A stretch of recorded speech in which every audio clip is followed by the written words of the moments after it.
Today I want to talk about a subject that impacts individuals of all ages and backgrounds and can occur in various settings: bullying. Whether it's at school, in the workplace, within friendships, or even within families, bullying has a far-reaching impact that cannot be ignored. Even though we are learning more about bullying, there are still many misconceptions surrounding it. We often believe, for example, that punishing the perpetrator is the solution or that bullying is just a normal part of growing up. But is it true? So in this video we will question our assumptions and uncover the truth. Before we jump right in, make sure you hit the subscribe button and ring the notification bell so you won't miss any future videos on this channel.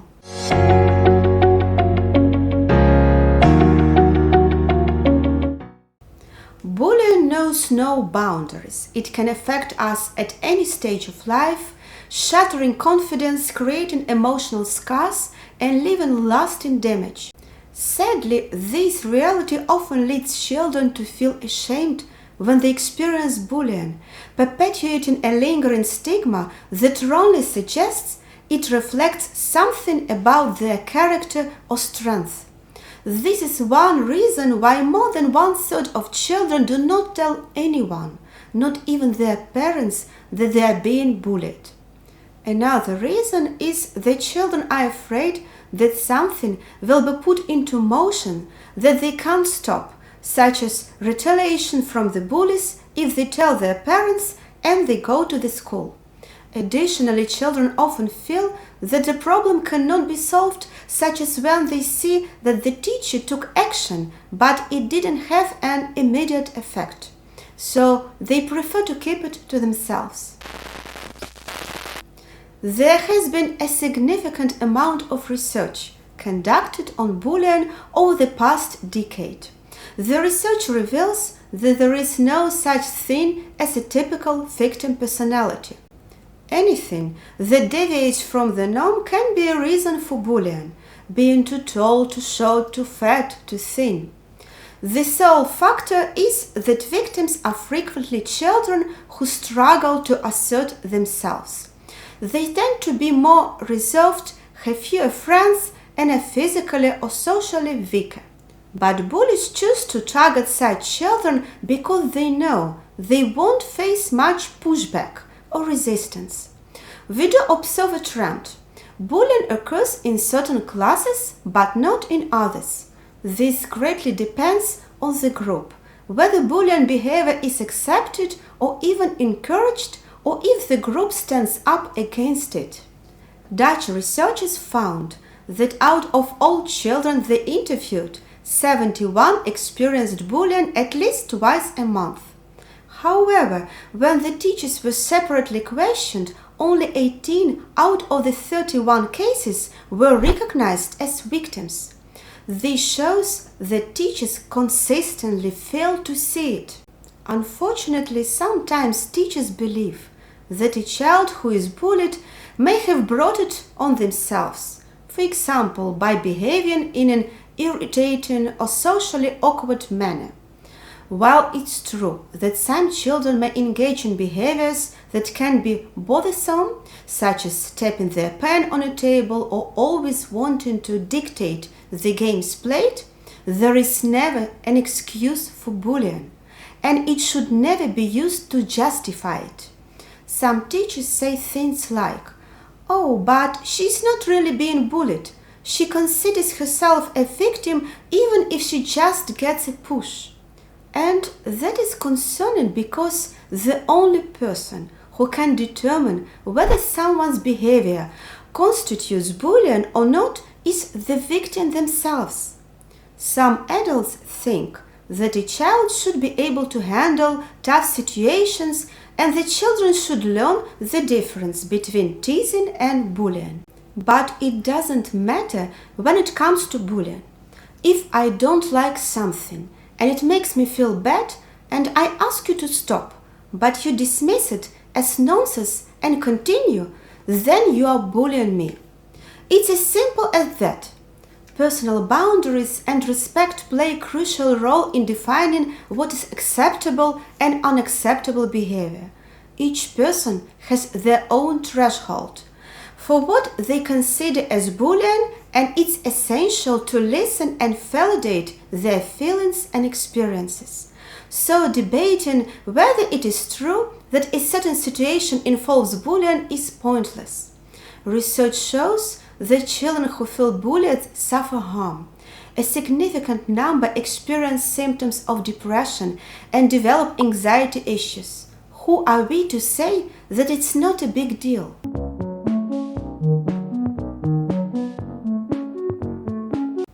Even though our first reaction to the injustice of bullying, whether it's directed towards us or our child, is anger, punishing the bullies is not the most effective solution. Years of psychological research has shown that it often worsens the problem instead. The truth is, bullies are primarily seeking status and trying to prove how tough they are. If they can continue bullying despite sanctions, it reinforces their reputation as a resilient individual. Unfortunately, this tactic seems to work for them. Even though bullies may not be liked or considered nice, they are often seen as popular.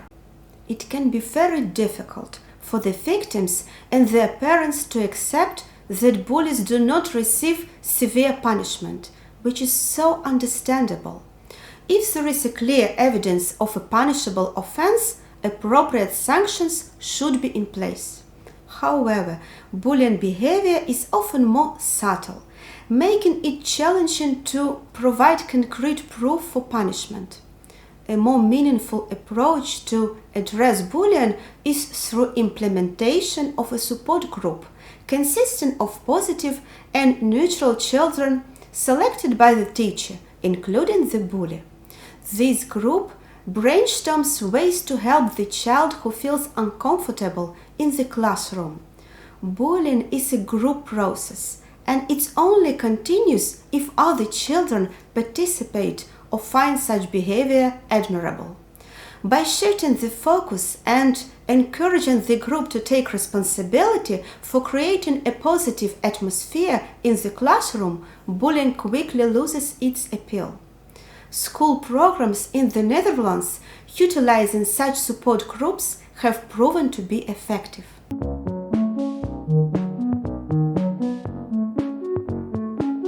Just hit back, some parents say to their bullied child. While it may provide temporary relief and a sense of empowerment, it can escalate the situation and potentially lead to further harm. The power imbalance between the bully and victim is a significant characteristic of bullying. This means that the bully is physically stronger or may have more friends than the victim, making it extremely difficult and sometimes even unsafe to retaliate. Bullying typically does not stop when victim fights back. Bullying is often a group problem and should be resolved within a group as well. So, what steps can we take to address bullying effectively? It starts with creating an open and safe environment, especially at home. Children need to feel comfortable discussing their experience with bullying, and dismissing it as a normal part of life won't encourage them to speak up. Instead, parents should foster a sense of security by expressing their willingness to work together. Additionally, it is crucial that schools take a firm stance on bullying and make it clear that it will not be tolerated. This means that the responsibility should not just fall on the child, but rather the whole community, including teachers, which should work together to address the issue.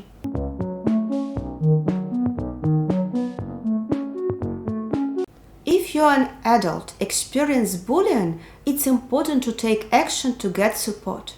Bullying can come in different ways, like people being mean, manipulating you, criticizing you all the time, or leaving you out. Remember, it's not your fault. The problem is within the bully and their behavior, not with you. There is never a good reason to bully someone. Talk to someone you trust, like a close friend, family member, or co-worker.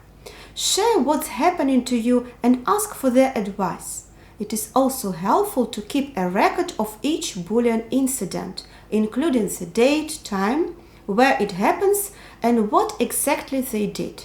This record can be useful if you decide to report the bullying to someone in charge. Setting a clear boundaries is important too. Talk openly to the people who are bullying you and firmly let them know that their behavior is not okay. Tell them how it's affecting you and make it clear that you expect to be treated with respect. In some cases, you might need to distance yourself from the toxic environment to protect your well-being. But if you feel vulnerable or unsafe about confronting the situation directly, reach out to professionals who can support you. There are organizations that specialize in helping people who are being bullied. You might also consider seeking professional psychological help from a therapist who can assist you in working on your boundaries, self-esteem, or processing difficult experiences.